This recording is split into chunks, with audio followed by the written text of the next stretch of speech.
Hi everyone, I am Rohit. I will share my complete Dudhsagar trekking experience along with everything you need to know before planning your trip.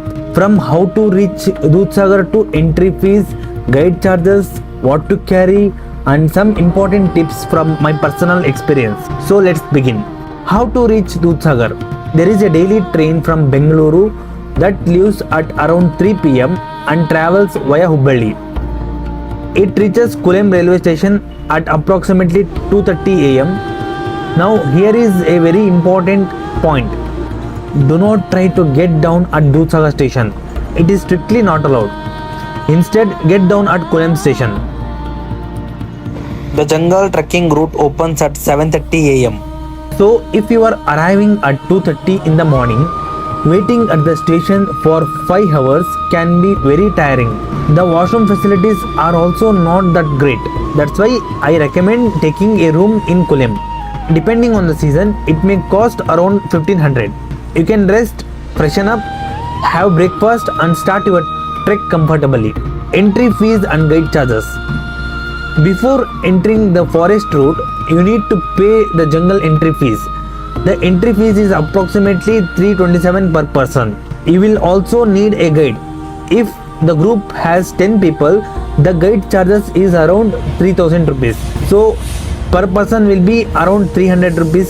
We were 4 people, so our guide charge came to 750 per person.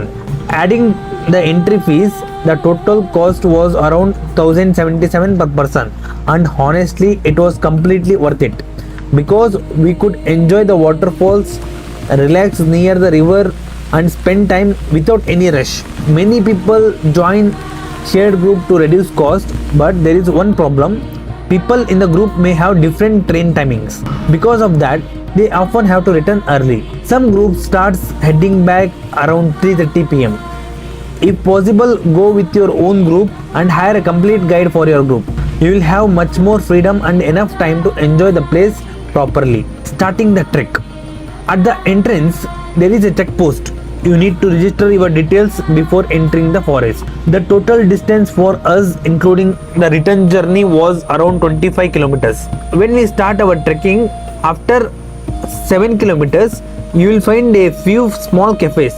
You can get tea, coffee, Maggie and some small snacks there. It is a good place to take a short break. As you continue further, you will reach a beautiful river and a bridge. Cross the bridge and continue towards Dudhsagar Falls. And trust me, the views along the way are absolutely amazing. Once you reach the falls, take photos, enjoy the view and spend some time there. But please stay safe. Avoid going too close to strong water currents. Now let me share my personal experience. The trek was actually not very difficult. I wore trekking shoes, but every time we crossed a river, I had to remove my shoes, cross the water and wear them again. After few crossings, it became quite annoying. Meanwhile, some of my friends were wearing simple flip-flops and they crossed the river much more easily. At one point, I even wondered, why did I bring trekking shoes? If you are used to trekking regularly, you find this trek easy.